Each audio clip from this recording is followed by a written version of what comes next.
ناظرین آپ کو بتاتے چلیں کہ حضرت سیدنا موسیٰ کلیم اللہ عز و جل کے جلیل القدر نبی اور رسول تھے۔ اللہ عز و جل نے حضرت موسیٰ علیہ السلام کو اپنے ساتھ ہم کلامی کا شرف بخشا تھا، اسی وجہ سے انہیں کلیم اللہ کا لقب ملا، یعنی جو اللہ عز و جل سے کلام کرتا ہو۔ جس طرح آپ اور میں موبائل فون سے کسی کا بھی نمبر ڈائل کر کے اس سے بات کر سکتے ہیں، اسی طرح سیدنا موسیٰ علیہ السلام ہزاروں سال پہلے جبل طور پر چڑھ کر اللہ عز و جل سے ہم کلام ہوا کرتے تھے۔ سبحان اللہ۔ ناظرین، جب اللہ کے عاشقوں کے دل میں اللہ عز و جل سے شدید محبت پیدا ہونے لگتی ہے تو عشاق چاہتے ہیں کہ اپنے محبوب کو اپنی آنکھوں سے دیکھیں، اپنے رب سے باتیں کریں۔ سیدنا موسیٰ علیہ السلام بھی اللہ عز و جل سے شدید محبت کرتے تھے۔ اسی محبت کی شدت کی وجہ سے وہ اللہ عز و جل سے درخواست کرتے تھے کہ اے اللہ مجھے اپنا دیدار کروا۔ اللہ عز و جل فرماتے ہیں اے موسیٰ تم برداشت نہیں کر پاؤ گے، جیسا کہ سورہ الاعراف میں ارشاد ہے، اور جب موسیٰ علیہ السلام ہمارے مقرر کردہ وقت پر حاضر ہوا اور اس کے رب نے اس سے کلام فرمایا تو کلام ربانی کی لذت پا کر دیدار کا آرزو مند ہوا اور عرض کرنے لگا اے رب مجھے اپنا جلوہ دکھا کہ میں تیرا دیدار کر لوں۔ ارشاد ہوا تم مجھے براہ راست ہرگز نہ دیکھ سکو گے مگر پہاڑ کی طرف نگاہ کرو، پس اگر وہ اپنی جگہ ٹھہرا رہا تو ان قریب تم میرا جلوہ کر لوگے۔ پھر جب اس کے رب نے پہاڑ پر اپنے حسن کا جلوہ فرمایا تو شدت انوار سے ریزہ ریزہ کر دیا اور موسیٰ علیہ السلام بے ہوش ہو کر گر پڑا۔ پھر جب اسے افاقہ ہوا تو عرض کیا تیری ذات پاک ہے، میں تیری بارگاہ میں توبہ کرتا ہوں اور میں سب سے پہلا ایمان لانے والا ہوں۔ فرمایا اے موسیٰ میں نے تجھے لوگوں سے چن لیا، اپنی رسالتوں اور اپنے کلام سے تو لے جو میں نے تجھے عطا فرمایا اور شکر والوں میں ہو جا۔ ناظرین، یوں جب بھی موسیٰ علیہ السلام کو اللہ عز و جل سے بات کرنا ہوتی آپ جبل طور پر چڑھ جاتے اور وہاں خوب باتیں کرتے۔ ایک دن اسی طرح باتیں کرتے کرتے سیدنا موسیٰ علیہ السلام نے فرمایا اے اللہ اس دنیا میں مجھ سے زیادہ علم والا شاید ہی کوئی تیرا بندہ ہو۔ اللہ عز و جل نے فرمایا اے موسیٰ خضر تم سے بھی زیادہ علم والے۔ آپ علیہ السلام نے فرمایا اللہ میں اس سے کہاں مل سکتا ہوں؟ فرمایا بین صدین یعنی دو دریاؤں کے ملنے کی جگہ پر وہ تمہیں ملے گا۔ موسیٰ علیہ السلام نے فرمایا اے اللہ اس جگہ کی کیا نشانی ہوگی؟ فرمایا اپنے ساتھ ایک مچھلی لے جاؤ، جہاں تمہاری مچھلی غائب ہو جائے وہی مقام ہوگا جہاں خضر تمہیں ملے گا۔ ناظرین، قرآن کہتا ہے پھر موسیٰ علیہ السلام نے اپنے خادم حضرت یوشع بن نون کے ساتھ سفر شروع کیا اور حضرت یوشع سے کہنے لگے میں ہمیشہ چلتا رہوں گا، کبھی رکوں گا نہیں یہاں تک کہ دو دریاؤں کے ملنے کی جگہ پہنچ جاؤں۔ یاد رہے کہ حضرت یوشع بن نون سیدنا موسیٰ علیہ السلام کے صحابی اور ان کی وفات کے بعد ان کے جانشین مقرر ہوئے تھے۔ ناظرین، ان دونوں معزز صاحبان کے چلنے کو قرآن یوں بیان فرماتا ہے جب موسیٰ نے اپنے خادم سے کہا میں تو چلتا ہی رہوں گا یہاں تک کہ دو دریاؤں کے ملنے کی جگہ پہنچ جاؤں، خواہ مجھے سال ہا سال چلنا پڑے۔ سورہ کہف میں آتا ہے۔ ناظرین، یہاں لفظ حقب استعمال ہوا ہے جس کا ایک مطلب 70 یا 80 سال ہے اور دوسرا مطلب غیر معینہ مدت ہے، یعنی موسیٰ علیہ السلام نے کہا کہ اگر مجھے 70 یا 80 سال یا غیر معینہ مدت تک ہی کیوں نہ چلنا پڑے میں چلتا رہوں گا، رکوں گا نہیں یہاں تک کہ اس جگہ پہنچ جاؤں جہاں خضر سے ملاقات ہو۔ ناظرین، موسیٰ علیہ السلام یہ سفر محض اس لیے کر رہے تھے تاکہ حضرت خضر علیہ السلام سے علم حاصل کر سکیں۔ اس سے ظاہر ہوتا ہے کہ علم حاصل کرنے کے لیے چاہے جتنا دور جانا پڑے جانا چاہیے، مگر علم ضرور حاصل کرنا چاہیے۔ یہ بھی یاد رہے کہ موسیٰ علیہ السلام کو اس سفر کی ضرورت اس لیے پیش آئی کیونکہ انہوں نے ایک سائل کو کہہ دیا تھا کہ مجھ سے بڑا کوئی عالم نہیں ہے۔ اللہ عز و جل کو علم پر تکبر والا یہ جملہ پسند نہیں آیا۔ جب موسیٰ علیہ السلام نے اللہ عز و جل سے دریافت کیا کہ اے اللہ کیا مجھ سے بڑا بھی کوئی عالم اس دنیا میں موجود ہے، تو اللہ نے موسیٰ علیہ السلام کو حضرت خضر علیہ السلام کا پتہ بتایا۔ روایت بتاتے ہیں کہ حضرت موسیٰ اور یوشع بن نون چلتے رہے، جب دو دریاؤں کے درمیان پہنچے تو وہاں آرام کے لیے رک گئے۔ جب وہ آرام کے لیے سو گئے تو ان کے تھیلے میں موجود مردہ مچھلی کو اللہ عز و جل نے زندہ کر دیا اور وہ مچھلی سرنگ بنا کر اپنا راستہ خود بناتی ہوئی دریا میں چلی گئی، جیسا کہ قرآن پاک میں آیا ہے۔ پھر جب وہ دونوں ان دریاؤں کے ملنے کی جگہ پہنچے اپنی مچھلی بھول گئے اور اس مچھلی نے سمندر میں اپنی راہ لی، سرنگ بنائی۔ روایت بتاتے ہیں کہ جب مچھلی تھیلے سے نکل کر دریا میں چلی گئی تب موسیٰ علیہ السلام نیند فرما رہے تھے، جبکہ ان کے خادم نے مچھلی کو اپنی آنکھوں سے دیکھا اور سوچا کہ بعد میں موسیٰ علیہ السلام کو بتاؤں گا، لیکن پھر وہ بھی سو گئے اور بعد میں بتانا بھول گئے، جیسا کہ قرآن فرماتا ہے موسیٰ کا غلام بتانا بھول گیا کیونکہ شیطان نے اسے واقعہ بھلا دیا۔ روایت بتاتے ہیں کہ جب وہ نیند سے اٹھے تو دوبارہ سفر جاری رکھا، مزید ایک دن اور اس کے بعد پوری رات سفر کر کے جب اگلا دن آیا تو موسیٰ علیہ السلام کو تھکاوٹ اور بھوک محسوس ہوئی۔ اپنے ساتھی خادم یوشع بن نون کو کہنے لگے ہمارا کھانا لاؤ، بے شک ہمیں اس سفر میں بڑی مشقت کا سامنا ہوا۔ یہ بھوک اور تھکاوٹ انہیں پہلے پیش نہیں آئی تھی، اس میں اللہ کی حکمت تھی کہ اپنی مچھلی یاد کریں اور واپس اس جگہ آئیں۔ حضرت یوشع بن نون کو یاد آیا کہ مچھلی تو فلاں جگہ ہی دریا میں چلی گئی تھی۔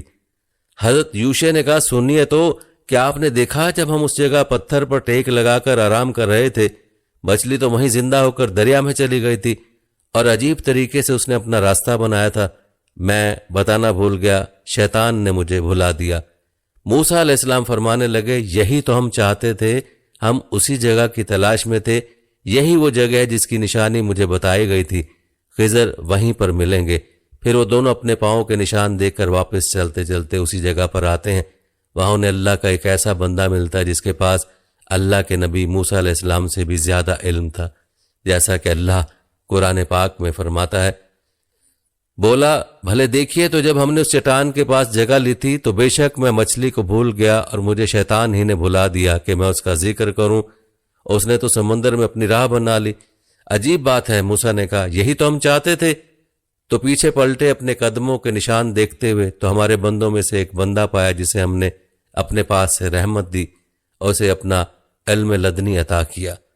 ناظرین آپ کو بتاتے چلیں کہ علم لدنی کے بارے میں مفسرین فرماتے ہیں یہ باطن کا علم ہے جو اللہ عز و جل نے خصوصاً حضرت خضر علیہ السلام کو عطا فرمایا، یہاں تک کہ اپنے نبی موسیٰ علیہ السلام کو بھی کہا کہ خضر آپ سے زیادہ علم والے ہیں۔ اہل علم فرماتے ہیں علم لدنی وہ علم ہے جو بغیر کسی خارجی سبب کے خود بخود قلب یعنی دل میں من جانب اللہ آتا ہو، اسے علم ربانی، علم عطائی یا علم وہبی بھی کہتے ہیں۔ ناظرین امام غزالی فرماتے ہیں لدنی وہ علم ہے جس کے حصول میں نفس اور حق تعالیٰ کے درمیان کوئی واسطہ نہ ہو۔ علم لدنی بمنزلہ روشنی کے ہے کہ سراج غیب سے قلب صاف و شفاف پر واقع ہوتی ہے۔ ناظرین حدیث رسول صلی اللہ علیہ وسلم کے مطابق جب موسیٰ علیہ السلام اور یوشع بن نون واپس اس جگہ پہنچے تو موسیٰ علیہ السلام نے دیکھا کہ ایک شخص سفید چادر اوڑھے آرام فرما رہا ہے۔ آپ سمجھ گئے یہی خضر ہے۔ آپ نے قریب آ کر سلام عرض کیا۔ خضر نے کہا آپ کی سرزمین میں سلام کہاں؟ فرمایا میں موسیٰ ہوں۔ خضر نے کہا بنی اسرائیل کا موسیٰ؟ فرمایا جی ہاں۔ پھر موسیٰ علیہ السلام نے حضرت خضر علیہ السلام سے کہا کیا میں آپ کی اطاعت کروں اس شرط پر کہ اللہ عز و جل نے جو علم آپ کو سکھایا ہے وہ آپ مجھے بھی سکھائیں گے؟ خضر علیہ السلام نے کہا اے موسیٰ آپ میرے ساتھ ہرگز صبر نہیں کر سکیں گے، اور آپ صبر کر بھی کیسے سکتے ہیں جبکہ آپ کے علم میں وہ شامل نہیں جو میں جانتا ہوں۔ مفسرین فرماتے ہیں حضرت خضر علیہ السلام نے اس لیے فرمایا کہ وہ جانتے تھے کہ انبیاء امور منکرہ اور ممنوعہ دیکھنے پر صبر کر ہی نہیں سکتے، کیونکہ انبیاء کی شریعت میں ایسے کام کرنے سے سختی سے منع کیا جاتا ہے۔ حدیث میں آتا ہے حضرت خضر علیہ السلام نے سیدنا موسیٰ علیہ السلام سے کہا ایک علم اللہ عز و جل نے مجھے ایسا عطا فرمایا جو آپ نہیں جانتے، اور ایک علم آپ کو اللہ عز و جل نے ایسا عطا فرمایا جو میں نہیں جانتا۔ ناظرین مفسرین کہتے ہیں کہ جو علم خضر علیہ السلام کو عطا ہوا وہ باطن یا مکاشفہ کا علم، علم لدنی ہے، اور جو علم سیدنا موسیٰ علیہ السلام کو عطا ہوا وہ علم شریعت ہے۔ البتہ خضر نے کہا کہ اے موسیٰ آپ ہرگز صبر نہیں کر سکیں گے کیونکہ آپ کو وہ علم نہیں جو مجھے عطا ہوا ہے۔ تو سیدنا موسیٰ علیہ السلام نے فرمایا انشاءاللہ اگر اللہ نے چاہا تو آپ مجھے صابر پائیں گے اور میں آپ کے کسی کام میں مخالفت نہیں کروں گا۔ خضر نے کہا اگر اصرار کرتے ہیں تو ٹھیک ہے، مگر یاد رکھیں مجھ سے کسی بابت کوئی سوال نہیں کرنا جب تک میں خود اس کے متعلق آپ کو نہ بتا دوں۔ موسیٰ علیہ السلام نے کہا ٹھیک ہے۔ یہاں دونوں کے درمیان معاہدہ طے پا گیا اور دونوں چل پڑے۔ اب وہ دونوں ساتھ چلے یہاں تک کہ ایک کشتی دیکھی، دونوں اس میں سوار ہو گئے۔ کشتی والے حضرت خضر علیہ السلام کو پہلے سے ہی جانتے تھے، اس لیے ان سے کرایہ نہیں مانگا بلکہ ایسے ہی مفت میں سوار کر لیا۔ جب کشتی دریا کے بیچ پہنچی تو خضر علیہ السلام نے اپنے تھیلے سے ہتھوڑا نکال کر کشتی کے فرش سے ایک یا دو تختے توڑ کر اکھاڑ دیے۔ موسیٰ علیہ السلام چونکہ ایک نبی تھے اور شریعت میں ایسے حرکت کرنا سخت منع ہے جس سے دوسروں کی زندگیاں خطرے میں پڑ جائیں۔ آپ سے رہا نہ گیا، فوراً بول اٹھے کہ اے خضر، یہ آپ نے کیا کر دیا؟ کیا اس لیے تختے توڑ دیے کہ کشتی والوں کو ڈبو دیں؟ یہ تو آپ نے بڑی خطرناک بات کر دی۔ خضر علیہ السلام نے کہا، اے موسیٰ، کیا میں نے کہا نہیں تھا کہ آپ ہرگز صبر نہیں کر سکیں گے؟ موسیٰ علیہ السلام نے کہا، اے خضر، میری بھول پر مجھے نہ پکڑیں اور میرے کام میں میرے لیے تنگی مت کیجیے۔ البتہ وہ دوبارہ ساتھ چلے۔ جب کشتی سے اترے تو دیکھا کہ ایک میدان میں کچھ بچے کھیل رہے تھے۔ جو بچہ ان سب میں خوبصورت تھا، خضر علیہ السلام نے اسے پکڑ کر گلا دبا کر قتل کر دیا۔ موسیٰ علیہ السلام سے رہا نہ گیا، کیونکہ کسی نابالغ بچے کو قتل کرنا تو کشتی والوں کو ڈبونے سے بھی بدتر اور بہت بڑا خطرناک کام تھا۔ موسیٰ علیہ السلام صبر نہ کر سکے اور فوراً بول پڑے کہ اے خضر، یہ کیا کر رہا ہے؟ اس معصوم بچے کو بغیر کسی وجہ کے قتل کر دیا، بے شک یہ آپ نے انتہائی برا کام کیا ہے۔ خضر علیہ السلام بولے، اے موسیٰ، کیا میں نے کہہ نہیں دیا تھا کہ آپ میرے ساتھ ہرگز صبر نہیں کر سکیں گے؟ موسیٰ علیہ السلام نے کہا کہ اے خضر، اگر اب کی بار میں کسی چیز کے بارے میں سوال کروں تو بے شک آپ مجھے اپنے ساتھ نہ رکھیں، بے شک آپ کی طرف سے عذر پورا ہو چکا ہے۔ ناظرین، یقیناً آپ بھی سوچ رہے ہوں گے کہ خضر علیہ السلام نے ایک معصوم نابالغ بچے کو کیوں قتل کر دیا؟ اس کا جواب خضر علیہ السلام کی زبانی ہی آگے آنے والا ہے، جو قرآن پاک میں بھی موجود ہے، لہٰذا ویڈیو کو سکپ مت کیجیے گا۔ البتہ ناظرین، تیسری مرتبہ وہ دونوں ساتھ چلے، یہاں تک کہ ایک گاؤں میں پہنچے۔ گاؤں والوں سے کھانا طلب کیا، مگر انہوں نے ان کی مہمانداری سے صاف صاف انکار کر دیا۔ ذرا غور کریں کہ اللہ کا نبی اور اللہ کا ایک خاص بندہ گاؤں والے سے کھانا مانگتے ہیں، مگر وہ گاؤں والے اتنے کنجوس اور بخیل لوگ ہوتے ہیں کہ ایک روٹی تک دینے پر راضی نہیں ہوتے۔ تفاسیر میں کہ حضرت ابن عباس نے فرمایا کہ وہ گاؤں انطاکیہ تھا۔ جب کسی نے بھی مہمانداری سے انکار کر دیا تو وہ چلتے رہے۔ پھر دونوں نے گاؤں میں ایک دیوار پائی جو گرنے ہی والی تھی۔ خضر علیہ السلام نے اسے ہاتھ لگا کر اس میں عزم پڑا تو وہ ٹھیک ہو کر سیدھی ہو گئی۔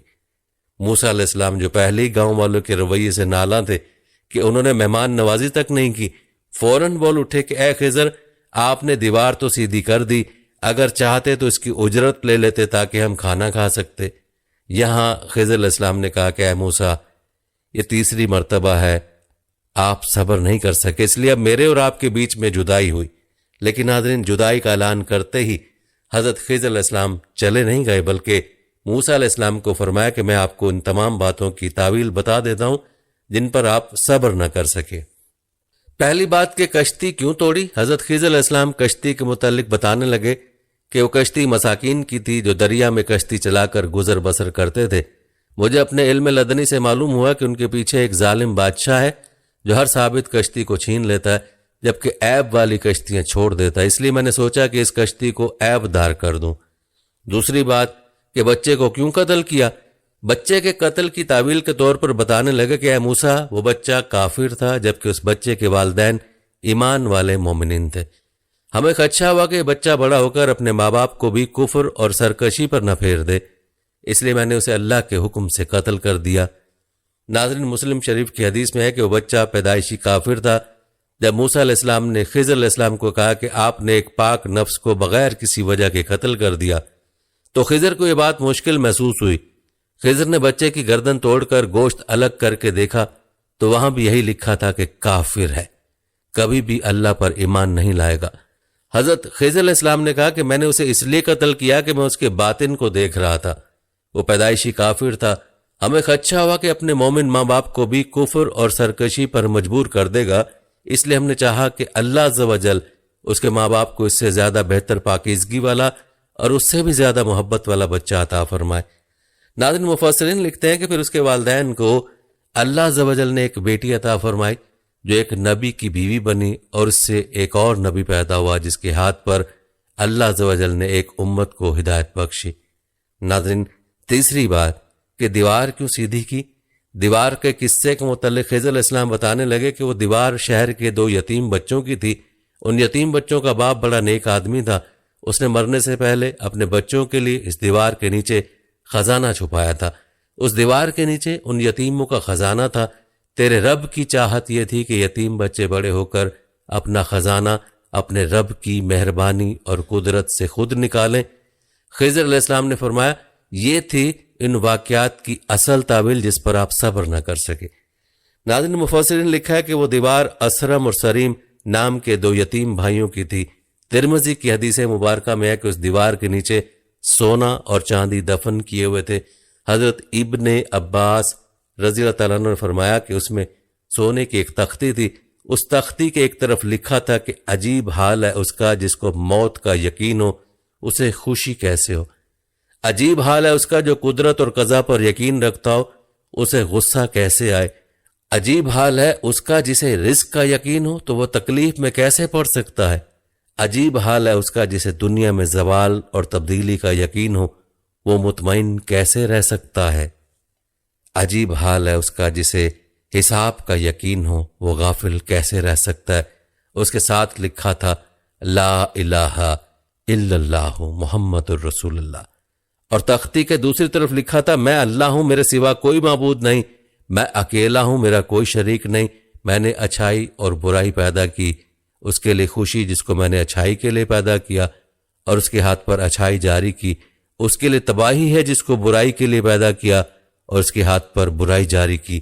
فرماتے ہیں ان یتیموں کے والد بہت متقی پرہیزگار آدمی تھے جن کا نام کاشے تھا۔ اس متقی آدمی کی وجہ سے اللہ عز و جل نے ان کی اولاد کے خزانے کو محفوظ فرمایا۔ ناظرین، آپ کو بتاتے چلیں کہ بیان کیا گیا واقعہ قرآن پاک کی سورہ کہف کی آیت نمبر 60 سے شروع ہو کر 82 پر ختم ہوتا ہے۔ ارشاد باری تعالیٰ ہے بے شک ہم نے اس قرآن میں ہر طرح سے تمام کی تمام مثالیں لوگوں کے لیے بیان کر دی ہیں، لیکن انسان سب سے زیادہ جھگڑالو ہے۔ ناظرین، آپ کو بتاتے چلیں کہ ایک روایت کے مطابق حضرت خضر علیہ السلام شہزادے ہیں، حضرت ذوالقرنین کے خالہ زاد بھائی تھے، ذوالقرنین کی بادشاہی میں ان کے وزیر اور علم والے تھے۔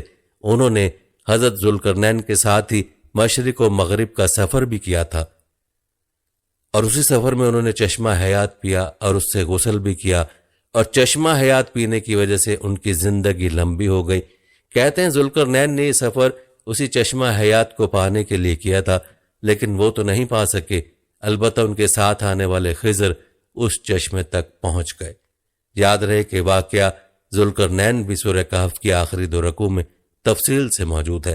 اللہ فرماتا ہے ہم نے اس خضر کو اپنے پاس سے خاص رحمت عطا فرمائی۔ مفسرین کہتے ہیں خاص رحمت سے مراد نبوت ہے، یا پھر علم لدنی یا ولایت یا لمبی عمر۔ ناظرین، روایت میں آتا ہے کہ حضرت خضر علیہ السلام حضرت ذوالقرنین کے وزیر اور جنگلوں میں علمبردار رہے ہیں۔ یہ حضرت سام بن نوح علیہ السلام کی اولاد میں سے ہیں۔ تفسیر ساوی میں ایک حضرت ذوالقرنین حضرت ابراہیم خلیل اللہ علیہ السلام کے دست حق پرست پر اسلام قبول کر کے مدتوں ان کی صحبت میں رہے، اور حضرت ابراہیم خلیل اللہ علیہ السلام نے ان کو کچھ وصیتیں بھی فرمائی تھی۔ اس سے یہ معلوم ہوا کہ حضرت خضر علیہ السلام کا دور حضرت ابراہیم علیہ السلام کے دور کے فوری بعد کا ہے۔ ناظرین، جہاں تک سوال ہے کہ کیا حضرت خضر علیہ السلام زندہ ہیں، تو اس میں کچھ علماء نے اختلاف کیا ہے، لیکن جمہور علماء یعنی کثیر علماء کی یہی رائے ہے کہ وہ زندہ ہیں، بلکہ ان کے ملاقات حضرت موسیٰ علیہ السلام سے بھی ثابت ہے، حالانکہ آپ کا دور حضرت موسیٰ علیہ السلام سے کئی سو برس پہلے حضرت ابراہیم علیہ السلام کے دور کے فوری بعد کا ہے۔ تفسیر روح البیان میں ہے کہ حضرت یوسف علیہ السلام جو کہ حضرت ابراہیم علیہ السلام کے پڑپوتے ہیں، ان کے درمیان اور حضرت موسیٰ علیہ السلام کے درمیان 400 سال کا فرق ہے، تو اس لحاظ سے حضرت موسیٰ علیہ السلام حضرت خضر علیہ السلام سے تقریباً 600 سال بعد پیدا ہوئے ہوں گے۔ اسی طرح امام بدر الدین عینی صاحب شرح بخاری نے ان کے متعلق لکھا ہے کہ جمہور کا مذہب یہ ہے اور صحیح بھی یہ ہے کہ وہ نبی تھے اور زندہ ہیں۔ ناظرین، بعض روایت بتا دی ہیں کہ خدمت بحر یعنی سمندر میں لوگوں کی رہنمائی کرنا انہی سے متعلق یعنی انہی کے سپرد ہے، اور الیاس علیہ السلام بر یعنی خشکی میں ہے۔ اسی طرح تفسیر خازن میں ہے کہ اکثر علماء اس پر ہیں اور مشائخ صوفیہ اصحاب عرفان کا اس پر اتفاق ہے کہ حضرت خضر علیہ السلام زندہ ہیں۔ شیخ ابو عمرو بن صلاح نے اپنے فتاوی میں فرمایا کہ حضرت خضر جمہور علماء و صالحین کے نزدیک زندہ ہیں، اور یہ بھی کہا گیا ہے کہ حضرت خضر و الیاس دونوں زندہ ہیں اور ہر سال زمانہ حج میں ملتے ہیں۔ یہ بھی اسی میں منقول ہے کہ حضرت خضر نے چشمہ حیات میں غسل فرمایا اور اس کا پانی پیا۔ اسی طرح تفسیر ساوی میں ہے کہ حضرت خضر علیہ السلام حضور خاتم النبیین صلی اللہ علیہ وسلم کی زیارت سے بھی مشرف ہوئے۔ اس لیے یہ صحابی بھی ہیں۔ اسی طرح حضرت عمر بن عبدالعزیز رضی اللہ تعالیٰ عنہ سے بھی ان کی ملاقات ثابت ہے، اور حضرت خضر علیہ السلام نے ان کو نصیحت بھی فرمائی تھی کہ اے عمر رضی اللہ تعالیٰ عنہ، اس بات سے بچنا کہ تو ظاہر میں تو خدا کا دوست ہو اور باطن میں اس کا دشمن، کیونکہ جس کا ظاہر اور باطن مساوی نہ ہو تو منافق ہوتا ہے، اور منافقوں کا مقام دور کے اسفل ہے۔ یہ سن کر عمر بن عبدالعزیز رضی اللہ تعالیٰ عنہ یہاں تک روئے کہ آپ کی داڑھی مبارک تر ہو گئی۔ ناظرین، ان کے علاوہ اور بھی بزرگان دین سے ان کے ملاقات کا ذکر کیا ہے۔ البتہ جہاں تک آب حیات کی حقیقت کی بات ہے تو آب حیات کے متعلق بہت اختلاف ہے۔ بعض لوگ اس کو ایک افسانے کے علاوہ کچھ نہیں کہتے، کیونکہ آب حیات کا تذکرہ نہ قرآن میں ہے نہ کسی صحیح حدیث میں۔ ہاں، کچھ علماء کرام نے اس کا تذکرہ اپنی تفسیر میں حضرت ذوالقرنین کے پہلے سفر کے زمرے میں کیا ہے، جس کی تفسیر خزائن العرفان میں نقل ہے کہ حضرت ذوالقرنین نے پرانی کتابوں میں پڑھا تھا کہ سام بن نوح علیہ السلام کی اولاد میں سے ایک شخص چشمہ حیات سے پانی پی لے گا تو اس کو موت نہ آئے گی۔ اس لیے حضرت ذوالقرنین نے مغرب کا سفر کیا۔ آپ کے ساتھ حضرت خضر علیہ السلام بھی تھے۔ وہ تو آب حیات کے چشمے پہ پہنچ گئے، اس کا پانی بھی پی لیا، مگر حضرت ذوالقرنین کے مقدر میں نہیں تھا، وہ محروم رہ گئے۔ اس سفر میں آپ جانب مغرب روانہ ہوئے تو جہاں تک آبادی کا نام و نشان ہے وہ سب منزلیں طے کر کے آپ ایک ایسے مقام پر پہنچے کہ انہیں سورج غروب کے وقت ایسا نظر آیا کہ وہ ایک سیاہ چشمے میں ڈوب رہا ہے، جیسا کہ سمندری سفر کرنے والوں کو آفتاب سمندر کے کالے پانی میں ڈوبتا نظر آتا ہے۔ وہاں ان کو ایک ایسی قوم ملی جو جانوروں کی کھال پہنے ہوئی تھی، اس کے سوا کوئی دوسرا لباس ان کے بدن پر نہیں تھا، اور دریائی مردہ جانوروں کے سوا ان کی غذا کا کوئی دوسرا سامان نہیں تھا۔ یہ قوم ناسک کہلاتی تھی۔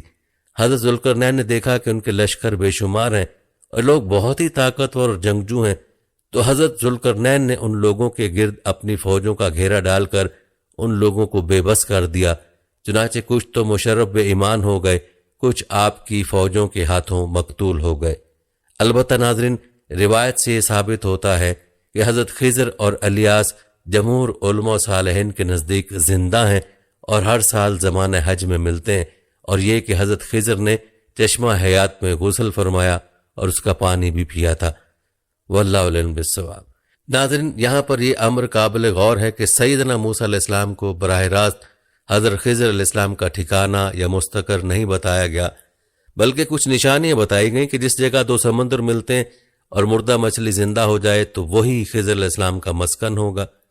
علامات و نشانیاں بتانے کی منشا اس دی یہ تھی کہ خضر کو تلاش کیا جائے تاکہ تا قیامت یہ اصول وضع کر دیا جائے کہ اولیاء اللہ کی تلاش کی جاتی ہے، اہل اللہ خود نہیں ملتے بلکہ انہیں ڈھونڈا جاتا ہے۔ اسی لیے اکابر اولیاء صلحاء ہمیشہ تلاش خضر میں سرگردہ رہے تاکہ فیض خضری میسر آ سکے۔ ناظرین، یاد رہے کہ حضرت خضر علیہ السلام کی شخصیت علم اور رحمت کی بنا پر ایک مینار نور کی حیثیت رکھتی ہے۔ اولیاء حضرت خضر علیہ السلام کی تلاش، ان سے ملاقات، ان سے کسب فیض کے منتظر رہتے ہیں۔ روایت بتاتی ہیں کہ اس تلاش و ملاقات میں اکثر اولیاء کامیاب و کامران بھی ٹھہرے۔ بعض صوفیہ نے دعویٰ کیا کہ انہوں نے حضرت خضر علیہ السلام سے خرقہ طریقت پایا، جبکہ کئی اولیاء کو آپ نے اوراد و وظائف عطا کیے۔ اسی طرح چند ایک اولیاء نے جنگلوں اور بیابانوں میں ملاقات کر کے آپ سے کسب فیض کیا۔ روایت کے مطابق شیخ محی الدین ابن عربی نے حضرت خضر علیہ السلام سے خرقہ ولایت حاصل کیا۔ اسی طرح حکیم ترمذی فرماتے کہ 3 سال تک حضرت خضر علیہ السلام ان کی تعلیم و تربیت ان کے گھر میں فرماتے رہے۔ اسی طرح صوفیہ میں بلند مقام رکھنے والے حضرت خواجہ بختیار کاکی بھی حضرت خضر علیہ السلام سے فیض و برکات سمیٹتے رہے۔ ناظرین، صوفیہ کے بقول حضرت خضر علیہ السلام لوگوں کی تعلیم و تربیت کے لیے مقرر ہیں، خصوصاً علماء و صلحاء کی علمی و روحانی ترقی کے لیے مدد فرماتے ہیں۔ مزید یہ کہ مالی مشکلات کا شکار عام غریب لوگوں کی مالی اعانت بھی فرماتے رہتے ہیں۔ یاد رہے کہ حضور غوث العظم سیدنا شیخ عبد القادر جیلانی امت محمدی صلی اللہ علیہ وآلہ وسلم میں اولیاء صلحاء کے سرخیل مانے جاتے ہیں۔ روایت کے مطابق آپ کی بھی حضرت خضر علیہ السلام سے ملاقات ہوئی اور آپ نے بھی ان سے کسب فیض کیا۔ حضرت سیدنا غوث العظم رضی اللہ تعالیٰ عنہ فرماتے ہیں کہ عراق میں دخول کے ابتدائی زمانے میں حضرت خضر علیہ السلام نے میرے ساتھ مرافقت اختیار کی اور شرط یہ رکھی کہ میں ان کے کسی امر میں مخالفت نہیں کروں گا۔ پھر مجھے انہوں نے فرمایا کہ اس جگہ پر بیٹھ جا۔ میں 3 سال تک وہاں بیٹھا رہا، یہاں تک کہ حضرت خضر علیہ السلام ہر سال میرے پاس تشریف لاتے اور فرماتے کہ اپنی جگہ پر بیٹھے رہنا۔ بس اس استقامت اور حکم کی بجاوری کی وجہ سے فیض خضری کاملاً حضور غوث الاعظم میں منتقل ہوا، جس طرح حضرت موسیٰ علیہ السلام سے آپ علیہ السلام نے فرمایا تھا کہ آپ کو صبر کرنا ہوگا اور میری مخالفت نہیں کرنی۔ بائی نہیں، امت محمدی صلی اللہ علیہ وسلم کے اولیاء کے سالار اعظم کو فیض تام دینے کے لیے شرط لگائی گئی اور پھر کامل فیض عطا کر دیا۔ ناظرین، یہ تھا تفصیلی تذکرہ حضرت خضر علیہ السلام کے حوالے سے۔ امید ہے کہ آپ کے علم میں خاطر خواہ اضافہ ہوگا۔